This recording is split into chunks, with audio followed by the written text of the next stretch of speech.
यम मार्ग में किस प्रकार की यातनाएं दी जाती हैं? वैतरणी नदी का क्या स्वरूप है? जो यम मार्ग में 16 नगर जो आते हैं और पुत्रों के द्वारा जो दिए गए पिंडदान को किस प्रकार वह ग्रहण करता है, तो गरुड़ पुराण के दूसरे अध्याय में हम जानते हैं। तो इसमें गरुड़ जी कहते हैं कि यमलोक का मार्ग किस प्रकार दुखदायी होता है, पापी लोग किस प्रकार जाते हैं, आप मुझे भी बतलाइए। तो भगवान श्री विष्णु जी कहते हैं कि हे गरुड़, महान दुख प्रदान करने वाले यमवार के विषय में तुमसे कहता हूं, मेरा भक्त होने पर भी तुम उसे सुनकर कांप उठोगे। यम मार्ग में वृक्ष की छाया नहीं है जहां प्राणी विश्राम कर सके, आराम कर सके। उस यम मार्ग में अन्न, एक अन्न भी नहीं है जिनसे कि वह अपने प्राणों की रक्षा कर सके। वहां कहीं भी जल भी नहीं दिखेगा जिसे अत्यंत तृष्णातुर वह जीव पी सके। वहां प्रलय काल की भांति 12 सूर्य तपते रहते हैं। उस मार्ग में जाता हुआ पापी कभी बर्फीली हवा से पीड़ित होता है तथा कभी उसको कांटे चुभते हैं और कभी मां विषधर सर्पों के द्वारा उसे डसा जाता है। वह पापी कहीं सिंहों, शेर और भयंकर कुत्तों द्वारा खाया जाता है, कहीं बिच्छुओं द्वारा वह डसा जाता है और कहीं उसे आग से जलाया जाता है। तब कहीं अति भयंकर महान असी पत्रवन नामक नरक में वह पहुंचता है, जो 200,000 योजन विस्तार कहा गया है। वह वन कौवे, उल्लुओं, वटों, पक्षी विशेषों, गिद्ध, सर्गों तथा डांसों से व्याप्त है।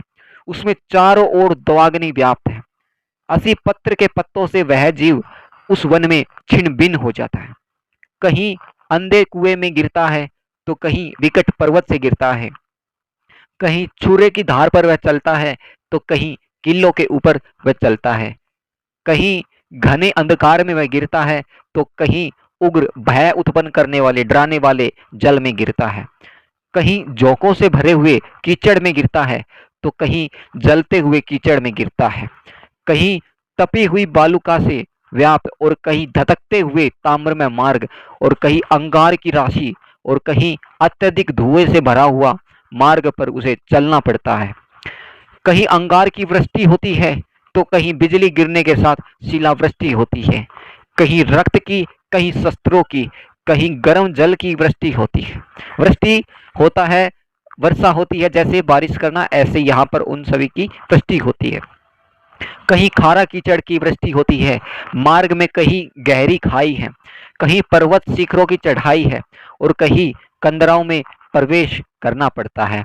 वहां मार्ग में बहुत ज्यादा अंधकार है तो कहीं दुख से चढ़ी जाने योग्य शिलाएं हैं, कहीं मवाद, रक्त, खून तथा विष्ठा से भरे हुए तालाब हैं। यम मार्ग के बीचों बीच अत्यंत उग्र और घोर वैतरणी नदी बहती है। वह देखने पर दुखदायिनी हो तो क्या आश्चर्य है। वह देखने मात्र से ही इतनी दुखदायिनी दिखाई देती है, जब उसका स्पर्श होता है तो कितना ज्यादा पीड़ा होती है। तो उसकी वार्ता ही भय पैदा करने वाली है, उसकी बातचीत ही भय पैदा करने वाली है। वह 100 योजन चौड़ी है और उसमें पुय, पीव, मवाद और सोनित रक्त बहते रहते हैं। जितना भी खून, गंदा खून, मवाद उस वैतरणी में बहती रहती है। तो उस नदी में बहती रहती हैं। हड्डियों का जो समूह होता है वहां पे उसके तट बने हैं और उसके तट पर हड्डियों का ढेर लगा रहता है। मांस और रक्त के कीचड़ वाली वह नदी दुख को पार की जाने वाली है। अतः गहरी और पापियों के द्वारा दुख पूर्वक पार की जाने वाली वह नदी केश रूपी सेवार से भरी होने के कारण बहुत ही दुर्गम है। वह विशाल के ग्राहों, गडियालों से व्याप्त है और सैकड़ों प्रकार के घोर पक्षियों से आवृत है। हे गरुड़, आए हुए पापी को देखकर वह नदी ज्वाला और धूम से भरकर कढ़ा में रखे गर्त की भांति खोलने लगती है। जैसे ही कोई पापी मनुष्य आता है तो वैतरणी नदी इतनी ज्यादा घोर ज्वाला खोल लेती है, धूम धूम से भर भर कर कढ़ा में एक गर्त की भांति खोलने लगती है। वह नदी सुई के समान मुख वाले भयानक कीड़ों से चारों ओर व्याप्त है। वज्र के समान चोंच वाले बड़े बड़े गीद एवं कौवों से घिरी हुई है।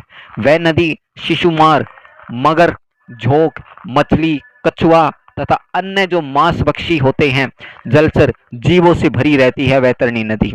उसके प्रवाह में गिरे हुए बहुत से पापी रोते हैं, चिल्लाते हैं और कहते हैं, हे भाई, हे पुत्र, हे तात, इस प्रकार कहते हुए बार बार विलाप करते हैं। भूख और प्यास से व्याकुल होकर पापी जीव रक्त का पान करते हैं। अब जब किसी को भूख लगती है, बहुत ज्यादा भूख लगती है, तो उससे रहा नहीं जाता, मजबूरन उस पापी जीव को रक्त का पान करना पड़ता है। वह नदी झागपूर्ण रक्त के प्रवाह से व्याप्त महाघोर अत्यंत गर्जना करने वाली, गर्जाहट करने वाली, देखने में दुख पैदा करने वाली बहुत ही बड़ी भयावह लगती है। उसके दर्शन मात्र से ही जो पापी है उनकी जो चेतना है वो बिल्कुल शून्य, जीरो हो जाती है। बहुत से बिच्छू तथा काले सर्पों से व्याप्त उस नदी में बीच में गिरे हुए पापियों की रक्षा करने वाला कोई नहीं है। उसके सैकड़ों हजारों भंवरों में पड़कर पापी पाताल में चला जाता है और क्षण भर पाताल में ही रहता है, कुछ समय के लिए ही, और एक क्षण भर में ही वह ऊपर चला आता है। हे खग, वह नदी पापियों के गिरने के लिए ही बनाई गई है।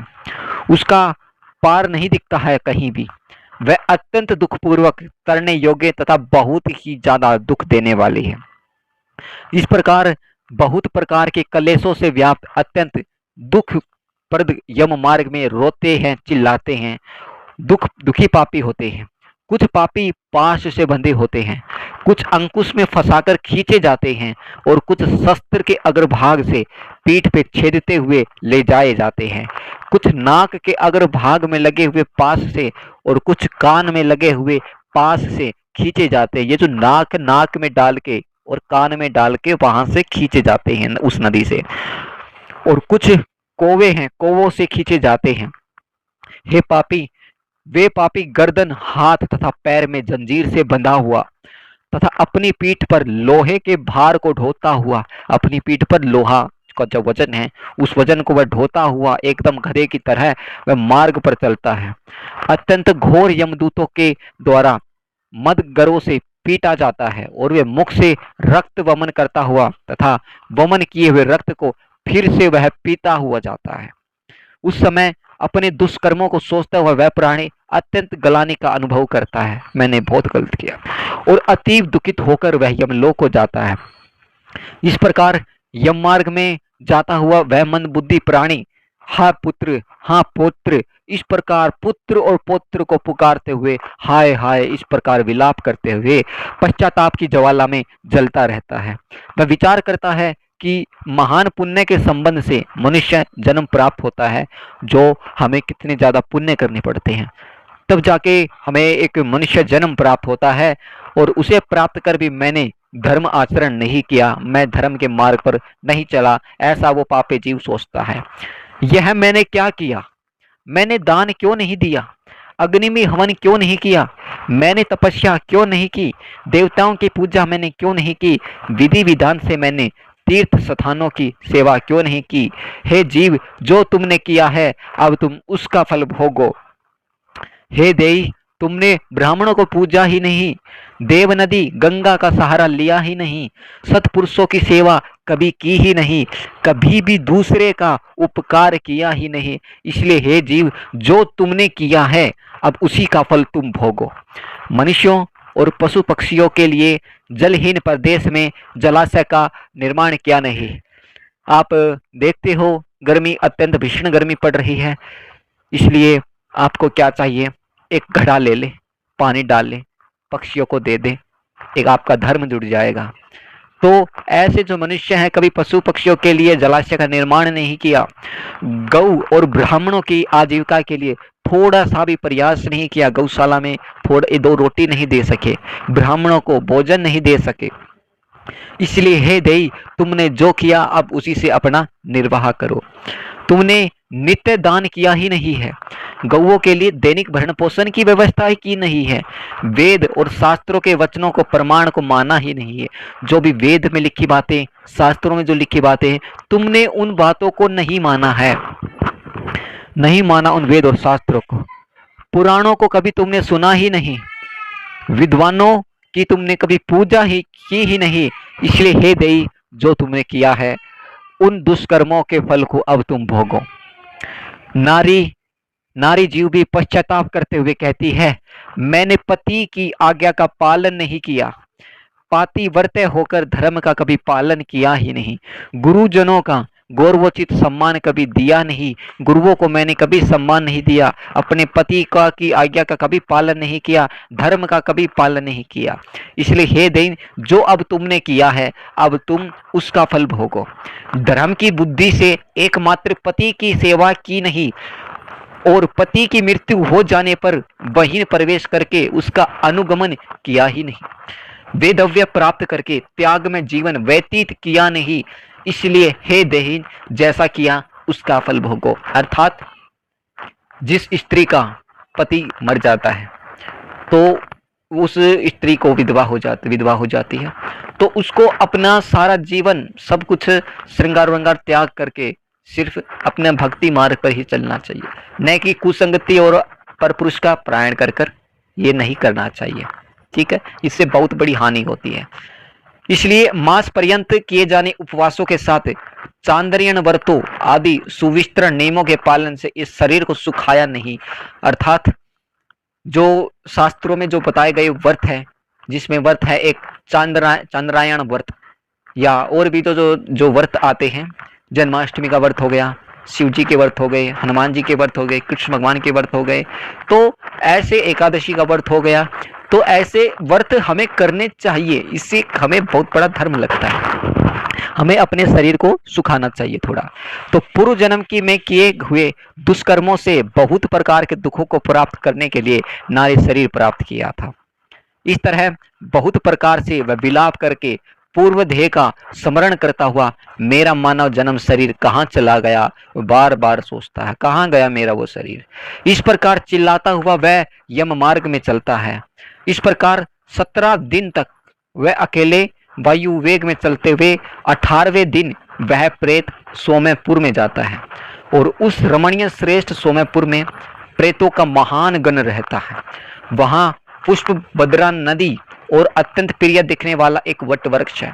अब मैं आपको बताता हूँ चांद्रायण व्रत के बारे में। देखिए, चंद्रमा की जो कलाओं के हास एवं वृद्धि के अनुसार उतने ही ग्रास ग्रहण करके किया जाने वाला व्रत, यानी चंद्रायण जो व्रत होता है, जो चंद्रमा की कलाओं के लिए जो व्रत होता है, तो उतना ही हमें भोजन ग्रहण करना चाहिए जितना उस व्रत में दे रखा है चांद्रायण व्रत में। और वह पिपलिका मध्य और यव मध्य इन नामों से 2 प्रकार का यह होता है। उस पूर्व में यमदूतों के द्वारा उसे विश्राम कराया जाता है। वहां दुखी होकर वह स्त्री पुत्रों के द्वारा प्राप्त सुखों को स्मरण करता है। अब वह दुखी होकर वो जो स्त्री है पुत्रों के द्वारा जो प्राप्त सुख है उनको याद करती है, वह अपने धन को याद करती है, भर्तृ पुत्र आदि विषय के सबके बारे में सोचने लगती है। तो वहां रहने वाले यम के किंकर उसे इस प्रकार कहते हैं, धन कहाँ है, पुत्र कहाँ है, पत्नी कहाँ है, मित्र कहाँ है वो बंधु बांधव। हे मूर्ख, जीव अपने कर्म प्रयोजित फलों को ही भोगता है, इसलिए सुदीर्घ काल तक इस यम मार्ग पर तुम चलो। हे परलोक के राही, तू यह जानता है कि राहगीरों का बल और संभल पाथे होता है, जिसके लिए तूने प्रयास तो कभी किया ही नहीं। तू यह भी जानता था कि तुम्हें निश्चित ही इस मार्ग पर चलना है और उस रास्ते पर कोई भी लेन देन हो नहीं सकता। यह मार्ग बालकों के लिए भी विदित रहता है। हे मनुष्य, क्या तुमने इसे सुना नहीं? क्या तुमने ब्राह्मणों के मुख से पुराणों के वचन नहीं सुने? इस प्रकार का कहकर मद गुरु से पीटा जाता हुआ वह जीव गिरते पड़ते दौड़ते बलपूर्वक पासों से खींचा जाता है। यहाँ स्नेह अथवा कृपा के कारण पुत्र पौत्रों के द्वारा दिए हुए मासिक पिंड को वह खाता है। उसके बाद वह जीव सौरीपुर प्रस्थान करता है। उस सौरीपुर में काल के रूप को धारण करने वाला जंगम नामक एक राजा रहता है। उसे देखकर वह जीव भयभीत होकर विश्राम करना चाहता है। उस पुर में गया हुआ वह जीव अपने स्वजनों के द्वारा दिए हुए त्रैपाक्षिक अन्न जल को खाकर उस पुर को पार करता है। उसके बाद वह शीघ्रता पूर्वक वह प्रेत नगेंद्र भवन की ओर जाता है। और वहां भयंकर वनों को देखकर दुखी होकर बहुत रोता है, बहुत पीड़ा करता है। दया रहित दूतों के द्वारा खींचे जाने पर वह बार बार रोता है। 2 मास के अंत में वह दुखी होकर वहां जाता है। बांधवों के द्वारा दिए गए पिंड और जल और वस्त्र का उपभोग करके यम किंकरों के द्वारा पास से बार बार खींचकर फिर से उसे आगे ले जाया जाता है। तीसरे जो मास में वह गंधर्व नगर को प्राप्त होता है, वहां त्रैमासिक पिंड खाकर आगे चलता है। चौथे मास में वह शैलागमपुर में पहुंचता है और वहां प्रेत के ऊपर अधिक पत्थरों की वर्षा होती है। जैसे कि पृथ्वीलोक पर बारिश की वर्षा होती है, ऐसे पत्थरों की वर्षा होती है शैलागमपुर में। और चौथे मासिक पिंड को वह खाकर वह थोड़ा बहुत ही सुखी होता है। उसके बाद वह 5वें महीने में वह प्रेत क्रोचपुर पहुंचता है और वहां पर क्रोचपुर में स्थित वह प्रेत वहां बांधवों द्वारा हाथ में दिए हुए 5वें मासिक पिंड को खाकर आगे क्रूरपुर की ओर चलता है। 5.5 मास के बाद बांधवों द्वारा प्रदत्त उन शासन मासिक पिंड घट दान से तृप्त होकर वह वहां आधे मुहूर्त तक ही विश्राम करके यमदूतों के द्वारा डराया जाने पर उस दुख से कांपता हुआ उस पुर को छोड़कर चित्र भवन नामक पुर को जाता है, जहां यम का छोटा भाई विचित्र नाम वाला राजा राज्य करता है। उस विशाल शरीर वाले राजा को देखकर जब वह जीव डर से भागता है, तब सामने आकर केवर्त धीवर उससे यह कहता है, हम इस महावैतरणी नदी को पार कराने वालों के लिए नाव लेकर आए हैं। यदि तुम्हारा इस प्रकार का पुण्य हो तो तुम इसमें बैठ सकते हो। मुनियों ने दान को ही वितरण देना या बांटना कहा है, इसलिए इस वैतरणी नदी वितरण के द्वारा ही पार की जा सकती है। जो कोई दान देता है, बांटता है, तो वही इस नदी को नाव के द्वारा पार कर सकता है। इसीलिए इस नदी का नाम वैतरणी नदी पड़ा है। यदि तुमने वैतरणी गौ का दान किया हो तो नौका तुम्हारे पास आ जाएगी, अन्यथा नहीं। उनके ऐसे वचन सुनकर प्रेत हाँ देव ऐसा कहता है कि हाँ किया है मैंने। उस प्रेत को देखकर वह नदी खोलने लगती है और उसे देखकर वह प्रेत अत्यंत क्रुद्धन विलाप करने लगता है। जिसने अपने जीवन में कभी दान दिया ही नहीं, ऐसे पापी आत्मा उस वैतरणी में डूब जाता है। और तब आकाश मार्ग से चलने वाले दूत उसके मुख में कांटा डाल लगाकर बंसी से, कैसे जैसे मछली पानी में तैरती है तो मछुआरा कांटा डालकर उसको निकालता है, खींचता है, इसी प्रकार वह मछली की भांति उसे खींचते हुए उससे वैतरणी से पार ले जाते हैं। वहां शासन मासिक पिंड खाकर वह अत्यधिक भूख से पीड़ित होकर विलाप करता हुआ आगे के रास्ते पर चलता है। 7वें मास में वह बहापदरपुर को जाता है और वहां अपने पुत्रों के द्वारा दिए हुए 7वें मासिक पिंड को खाता है। हे पक्षीराज गरुड़, उस पुर को पार कर वह दुखद नामक पुर को जाता है। आकाश मार्ग से जाता हुआ वह महान दुख प्राप्त करता है। वहां 8वें मास में जो दिए हुए पिंड को खाकर वह आगे बढ़ता है और 9वें मास पूर्ण होने पर नाना कृकंदपुर को प्राप्त होता है। वहां क्रदन करते हुए अनेक भयावह क्रंदगणों को देखकर स्वयं शून्य हो जाता है और शून्य हृदय वाला वह जाता हुआ 10वें महीने में अत्यंत कठिनाइयों से सुतप्त भवन नामक नगर में पहुंचता है। वहां पुत्रादि से पिंडदान और जलांजलि प्राप्त करके भी सुखी नहीं होता है। पुत्रों के द्वारा जो दिया गया पिंड और जो जलांजलि है, तब भी वह सुखी नहीं होता। 11वां मास पूरा होने पर वह रौद्रपुर को जाता है और पुत्रादि के द्वारा दिए हुए 11 मासिक को पिंड वहां खाता है। जो पुत्र होते हैं, एकादशी जो मासिक होती है, एकादशी जब आती है तो उस मासिक पिंड को वह खाता है। 11.5 मास बीतने पर वह जीव पयोवर्षण नामक नगर में पहुंचता है। वहां प्रेतों को दुख देने वाले मेघ घनघोर वर्षा करते हैं। वहां पर दुखी वह प्रेत उन्वादी श्राद्ध के पिंड को खाता है। इसके बाद वर्ष पूरा होने पर वह जीव सीताज नामक नगर को प्राप्त होता है। वहां हिम से भी 100 गुनी अधिक महान ठंड पड़ती है। बर्फ का सबसे शीतल सबसे ठंडी जगह शिमला है, हिमालय, तो हिमालय से भी 100 गुना ज्यादा अधिक महान ठंड पड़ती है। शीत से अधिक, शीत से दुखी शतासुदित एवं जीव वह आशा से दसों दिशाओं में देखता है कि शायद कहीं और कोई हमारा बांधव हो जो हमारी रक्षा कर सके, जो मेरे दुख को दूर कर सके।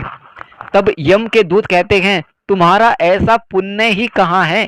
फिर वार्षिक पिंड को खाकर वह धैर्य धारण करता है। उसके बाद वर्षा के अंत में यमपुर के निकट पहुंचने पर वह प्रेत बहुभीतिपुर में जाकर हाथ भर माप के अपने शरीर को छोड़ देता है। हे पक्षी, फिर कर्म भोग के लिए अंगुष्ठ मात्र की वायु स्वरूप यातना देह को प्राप्त करके वह यमदूतों के साथ जाता है। हे कश्यप पातमज, जिन्होंने ओदर्व देहिक मरणकालिक दान नहीं दिया है, वे यमदूतों के द्वारा दृढ़ बंधनों से बंधा हुआ अत्यंत कष्टपूर्वक यमपुर को जाते हैं। हे आकाशगामी, धर्मराजपुर में 4 द्वार होते हैं, जिनमें से दक्षिण द्वार के मार्ग का भगवान श्री विष्णु जी ने गरुड़ जी को वर्णन कर दिया है। इस महान भयंकर मार्ग में भूख और प्यास और श्रम से दुखी जीव जिस प्रकार जाते हैं वो सभी हमने आपको सुना दिया है। तो यहाँ पे श्री गरुड़ पुराण जी में गरुड़ जी जिस प्रकार प्रश्न पूछते हैं नारायण भगवान जी विष्णु जी से, ऐसा दूसरा अध्याय में कहा गया है, जो कि हमने पूर्ण तरफ से व्याख्या कर दी है। ठीक है, प्रेम से बोले श्री राधे राधे। जय श्री हरिवंश महाप्रभु।